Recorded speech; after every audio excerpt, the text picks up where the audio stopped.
Ladies, it's been a while. Can I take you for a ride? Please do. So this is sort of the flow. Like, you need data? I know. As always, I don't have a great feeling about this group. Alright, let's get this over with. Oh, I'm emotional. Holy, you can spend a lot of money in like an hour. Thinking we got lots to build. Yes. Mine looks good.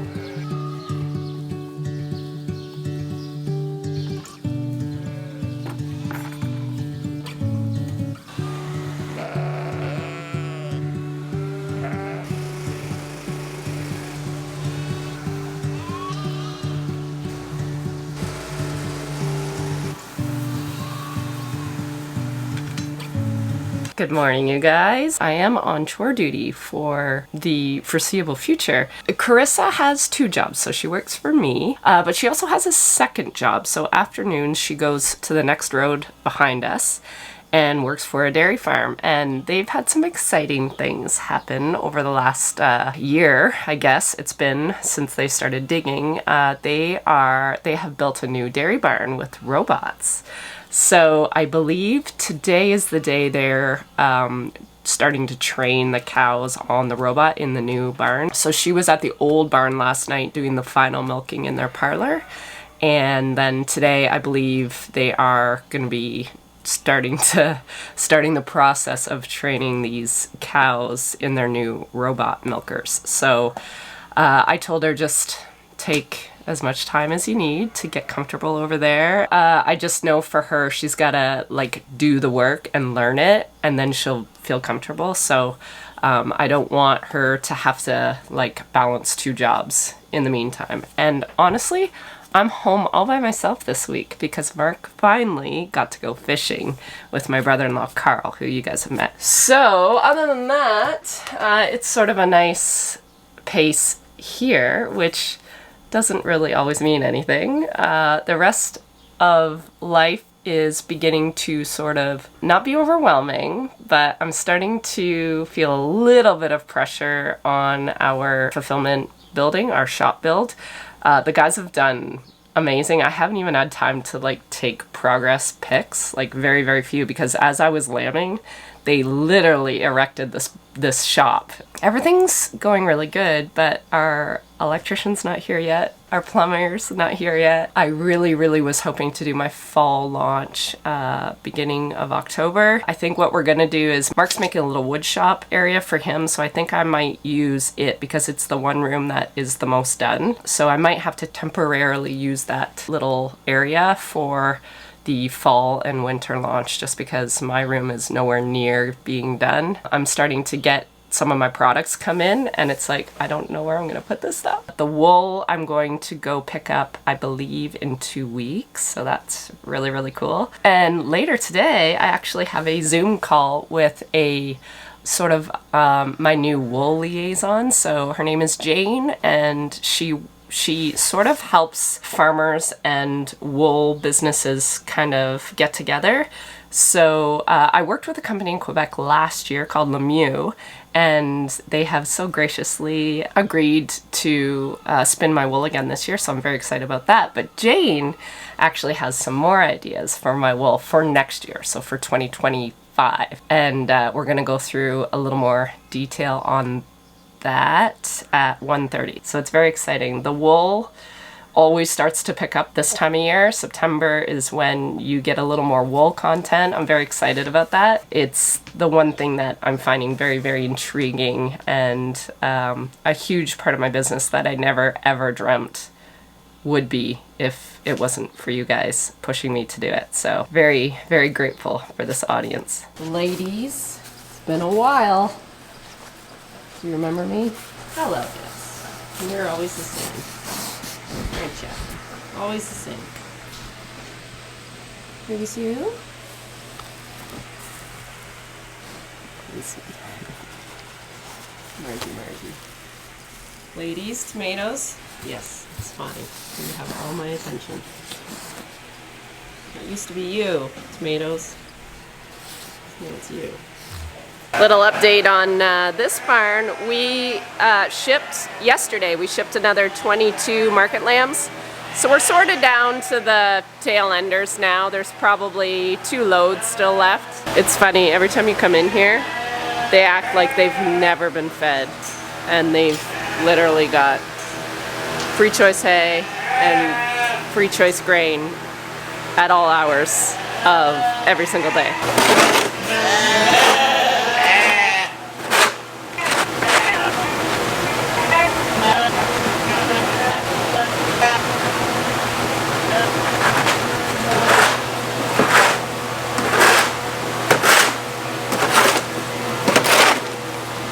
I feel like I'm on Jess's vlog now because I'm sitting in her editing space.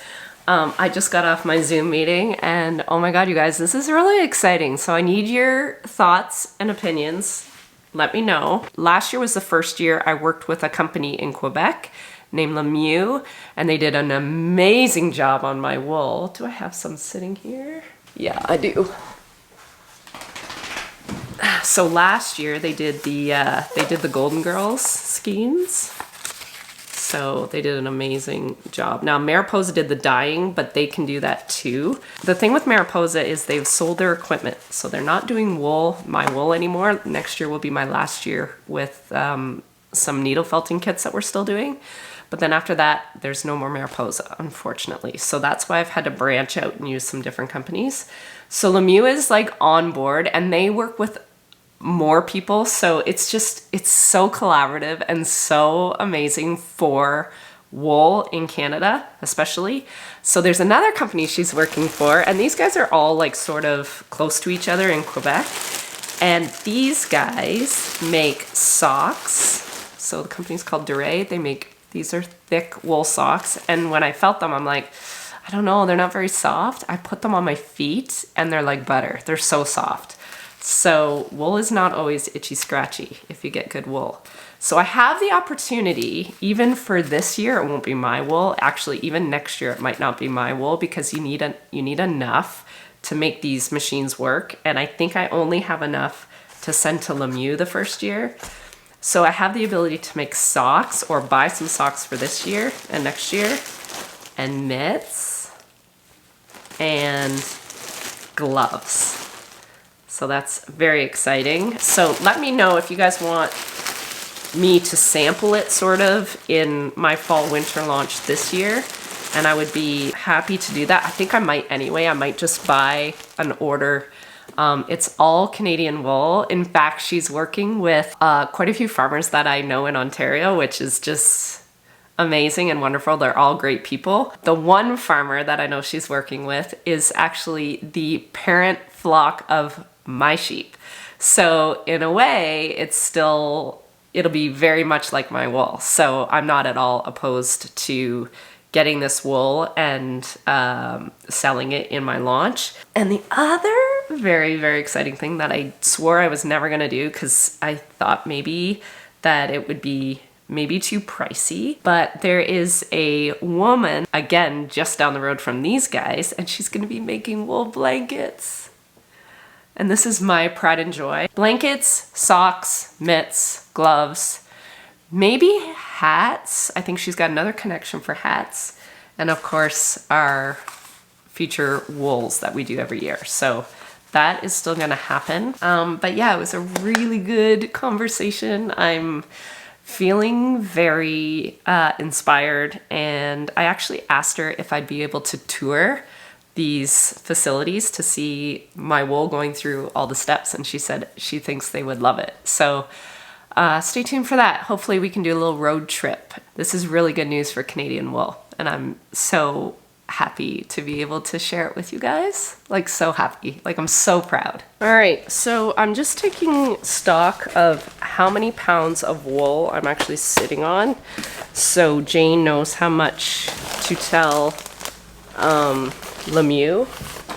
And I think I have weights on everything. It looks like 300 a bag, so we're gonna have quite a bit.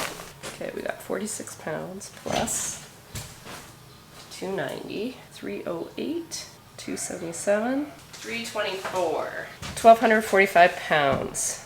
I'll write that in my notes. So my problem is now, I'm only doing really one big launch a year, one or two, and I do not have enough wool in my farm to meet demand from you guys. So it's sort of nice to have this option of buying the socks and mitts from Duray, who source all their wool from people that I know. So it makes it feel like I'm helping out the industry by using their wool and having it not go into the sheep's pens or into the compost pile. I'm so happy. Wool is such a wonderful product, and to think 4 years ago I was throwing it out is really just a crime. It's been a while since I've shown you guys the shop build. It's probably not even recognizable because it's almost done, the exterior. So yeah, the outside looks a lot more complete than the inside, so don't get too excited, but I'll show you what is sort of the plans so far. So just for a reminder, that's the cold storage in there, like just equipment storage. This is more heated storage, garage if you will. This is going to be the little delivery door for UPS or couriers. And then this is a little covered porch area. And that's our main door there. Our offices are down here. This is a surprise little area that we will talk about eventually. And then behind that is my merch room. And beneath my merch room is the room that I'm thinking about using. Okay, this is the main entry. There'll be a staircase here that goes upstairs.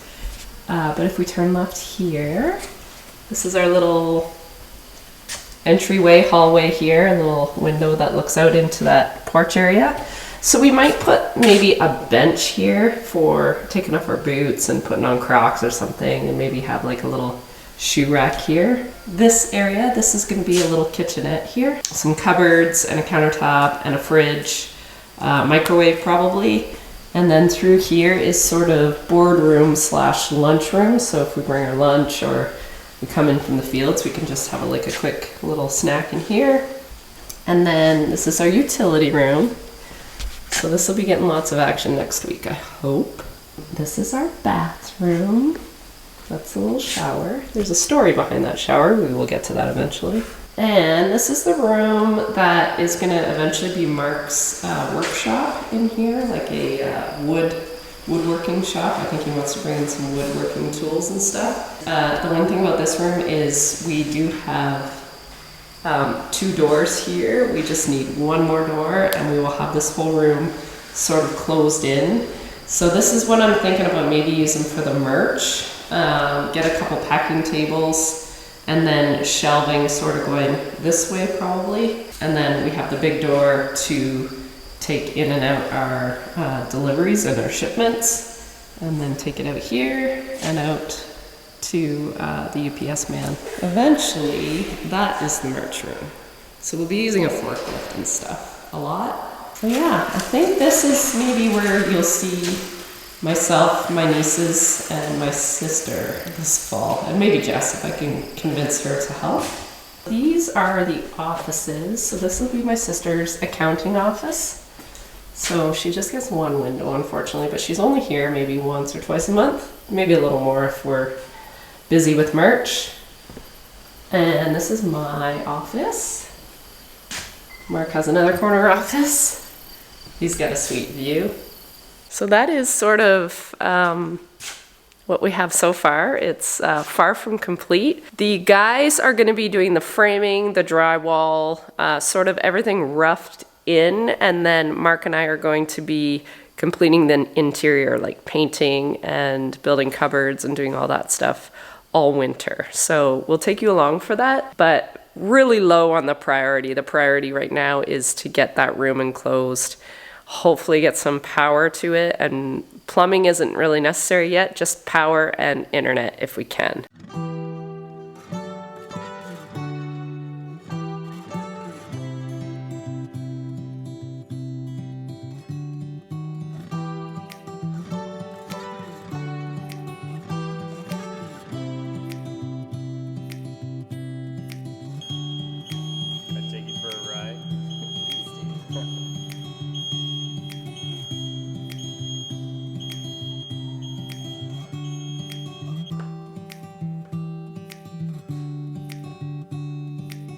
So, like that's 4 feet of space between a wall and a shelf. So this is sort of the flow. So you're... And then we need another 4 feet. Potential shelf here, and then 4-foot aisle. Yeah, shelf starts here. Oh, there. To there. To there. And then a 4-foot aisle. Foot aisle. And then that's our second Shelf. set of shelves. Shelf. Right. And then 4 feet. Or whatever. This will be open. Do we start with 12? I think you start with 12, but And then then you make sure that you have the space to do 16. Yeah. Yeah. The 16 looked good though when we did that. If there's 36, is that enough room for someone behind? Or do you want to come out more?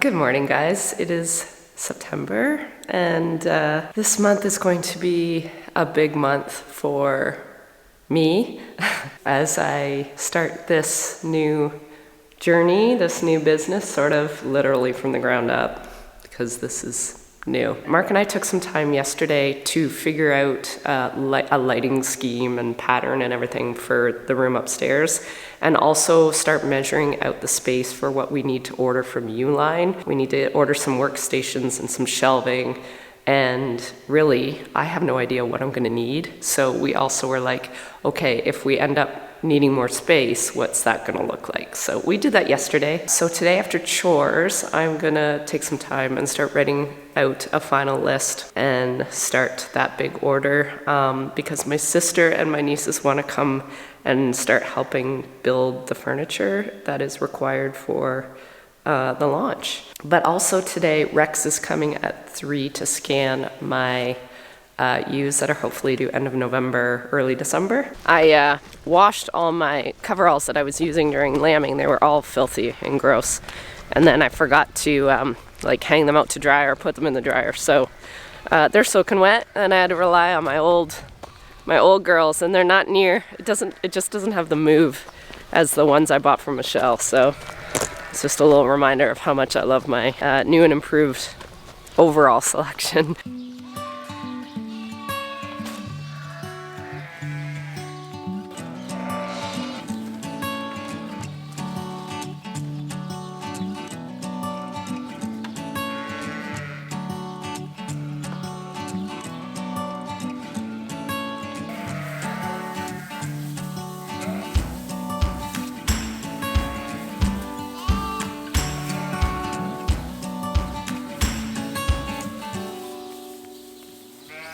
So what I have is 6 by 6 by 6. The dimensions of that is like 9 3/4 by 6 1/2 by 2 3/4. So I did a 10 by 7 by 3. Yeah, because you kind of want to pack around it. Yeah, they go up to 48 deep in a 10 by 10. It's kind of tricky because you haven't done, like, you need data. I know. Because I don't know what the dimensions. That's what it was. That's the only time I saw a big difference in the shipping labels is when you used a box for air. Because I only charge the customer the weight, but then I added the box on my shipping label and it went up drastically. Yeah, you ate that. I ate that, yeah. Oh, I thought so.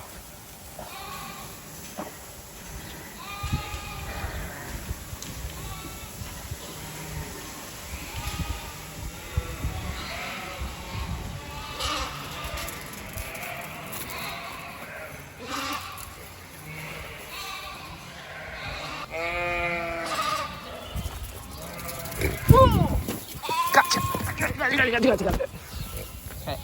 What number are you? I think you go in the purse pen.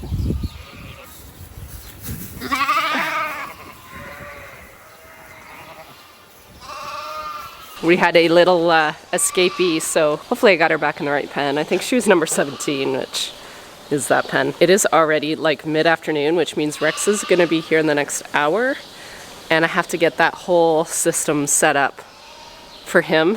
I have been sitting in front of a computer screen with my son for like 4 hours, 3 hours, trying to order what we need for that merch room, and it's really just stressful. And you think you got it figured out, and then you think of something else that you missed, and I think we have enough to just get started and start building shelves and workstations, and then just see what's missing after that. But oh my goodness, like the amount of money it costs to set up this stuff is just really unexpected. Holy, you can spend a lot of money in like an hour.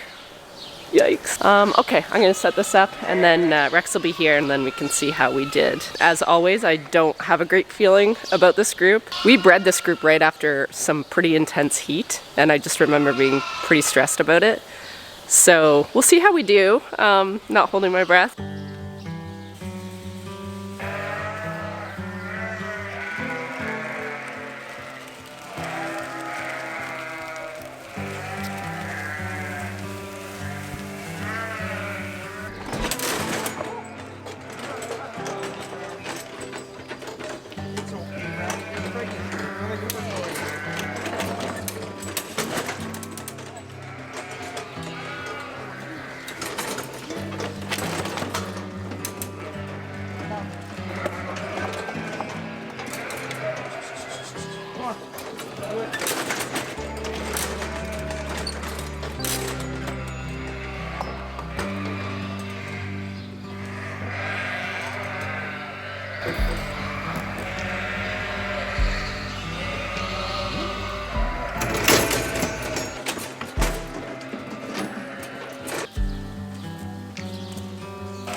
Good morning, you guys. Happy back to school for everyone, especially the parents that have been dreaming of this day since the end of June for us Canadians. Yesterday we had Rex, as you guys saw, and then after that I quite literally cleaned up, went to the house. I pulled my back, and it really hurts to do anything. Really hurts to sit, so bear with me as I squirm a little bit. The scan went okay. It definitely wasn't one of my better ones over the last year or so, but pretty good considering we had a ton of heat right before the breeding session, and we brought in a lot of like very, very young boys. So I think we ended up with like 86% on our mature ewes and about only like 72 on the younger ewe lambs. So we will go through both groups and sort out the ones that were open. From there, we'll see which ones were have been open twice in a row, and then make a trip to the auction barn. Today, however, my new feed consultant is coming at 10, so I have to do chores quick. And we're gonna go over all the changes we've made, if we've seen any improvements, what our lactating ladies look like, what our flush program looks like, what our, now that we know how many are pregnant, what that feed ration's gonna look like. So yeah, it's a very good relationship that we've got going. We probably talk at least once a week, maybe sometimes twice a week. So this is good. And then later today, Jess has her 3-month oncology appointment. So I haven't gone with her for the last couple times. So I said to her today, because she's leaving, she's going back to school tomorrow. So I said, do you want to just spend the afternoon and I'll just sit in the waiting room? Like, I don't have to go in with you. I'll just sit in the waiting room and maybe sit. It hurts to sit. And then maybe go book shopping or something after. So she was keen to do that. So I think that is the plan for today. I've got a big truckload of stuff getting delivered tomorrow for our new merch room. So that's exciting. Here we are. Yep. A year later. That was Kindle. Was aggressive. Was that my Kindle? That was yours. How are you feeling? Good. That's good. Just want to be done. Done.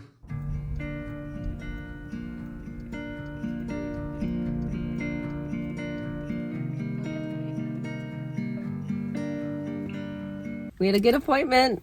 When I say we, I mean her. I'm just moral support. So we're gonna have our some retail therapy. We're gonna buy some fall books. And what else? What do you need? Stuff for school? I need face wash. Just going back to school tomorrow, so this is her back to school shopping. I can tell you're in your almost last year of university. Yeah, I don't do any supplies anymore. I'm easy. Easy breezy. All right, let's get this over with. Girl.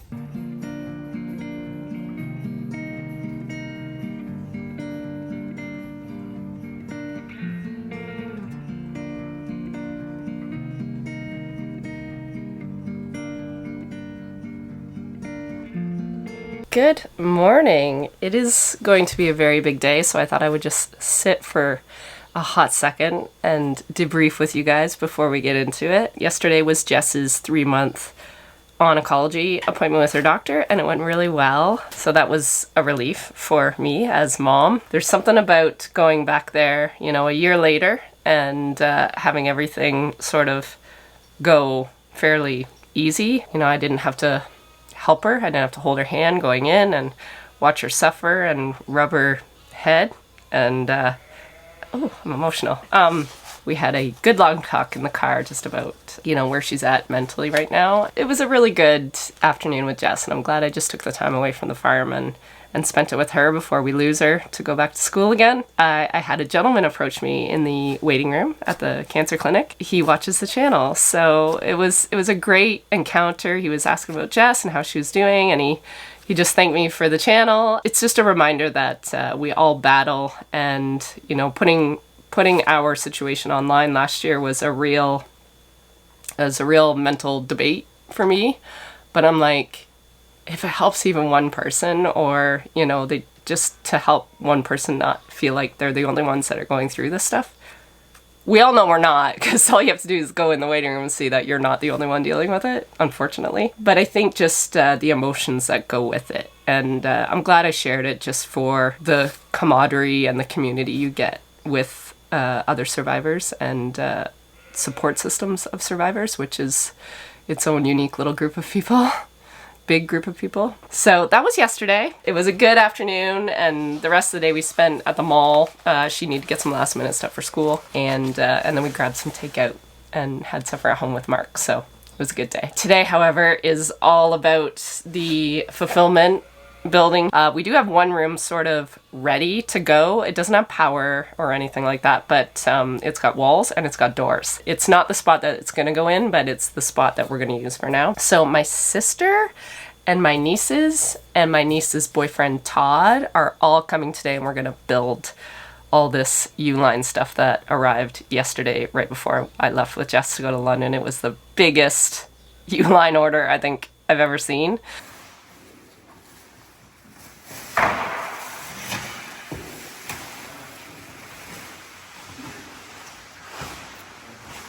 I like that this is already built.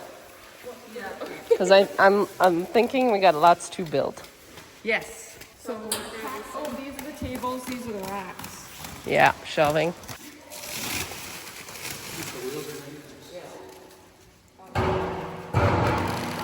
We're just checking everything off the packing list. I like that. Dude, what did you do? Just find my order number and then went to Uline? Oh, she scanned it. Oh. Because we couldn't find our pen. I like that. I said I have a pen. This is why I have her.